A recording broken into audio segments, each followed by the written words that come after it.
పక్షులు తమ పిల్లలకు ఎగరడం నేర్పించే సమయంలో వాటిని కొండ మీద నుండి కిందకు వేస్తుంది. మొదట అవి భయంతో కింద పడిపోతాయి, ఎగరలేవు. కానీ తన తల్లి మళ్ళీ వాటిని పట్టుకొని మళ్ళీ వేస్తుంది. ఇలా చేస్తూ ఎగరడం నేర్పిస్తుంది. అదే విధంగా క్రీస్తు కూడా మనం ఎప్పుడు ఇతరుల మీద ఆధారపడకుండా మనము పరిగెత్తేలా చేయాలనుకుంటున్నాడు. అందుకని ఆయన మనకు ట్రైన్ చేస్తాడు మరియు మిమ్మల్ని పరీక్షిస్తాడు. అందుకని ఆయన మిమ్మల్ని అగ్నిలో నుండి నీటిలో నుండి నడిపిస్తూ పరిగెత్తేలా చేస్తున్నాడు.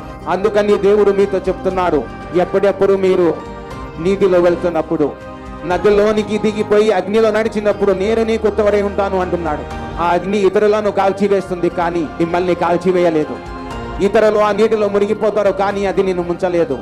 ఎందుకంటే నీవు దేవుడు అనుమతించిన అసలైన పరీక్షలో ఉన్నావు కాబట్టి ఇది మీ కొరకు, మీ మంచికే, మీ లాభానికే ఉద్దేశించబడింది. నీవు ఆ పరీక్ష నుండి బయటికి వచ్చినప్పుడు అప్పుడు నా మాట గుర్తించుకోండి, ఈ మొత్తం ప్రపంచంలో నీకు సమానమైన వారు ఎవరు ఉండరు.